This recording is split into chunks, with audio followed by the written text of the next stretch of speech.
जी तो दोस्तों अस्सलाम वालेकुम वरहमतुल्लाहि वबरकातुहू फी मानिल्लाह। अच्छा दोस्तों, कबूतरबाजी में एक और इस्तेमाल होने वाली अशिया काली मिर्च और सफ़ेद मिर्च, दखनी मिर्च, काली मिर्च। दोस्तों दोनों का मिजाज एक ही है, दोनों तीसरे दर्जे में जाके गर्म व खुश्क हैं। काली मिर्च दोस्तों लोग गर्म पानियों में इस्तेमाल करते हैं, माजून जो बनाते हैं उसमें इस्तेमाल करते हैं। इसके अलावा दोस्तों काली मिर्च का इस्तेमाल खुराक में नहीं करते, और काली मिर्च के इस्तेमाल से दोस्तों हाजमा तेज़ हो जाता है। इसके अलावा दोस्तों जो दखनी मिर्च होती है वो ज़्यादातर लोग जो है या वो कस्तूरी वाली माजूनों में इस्तेमाल करते हैं उसका, या दोस्तों जो काली मिर्च है, दखनी मिर्च है, ये बादाम की खुराक जो आप कबूतरों के लिए बनाते हैं उसमें इस्तेमाल होती है।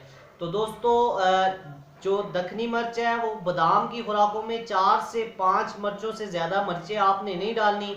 और जो काली मिर्च है दोस्तों ये अक्सर लोग गर्म पानियों में जो डालनी है आपने दोस्तों, जेठ के लिए या असू के लिए जो आपकी बाजियाँ होगी वो 5 दानों से ज़्यादा नहीं डालनी, और असू की तैयारी के लिए या असू की बाजियों के लिए 7 दाने आपने काली मिर्च के डालने हैं दोस्तों।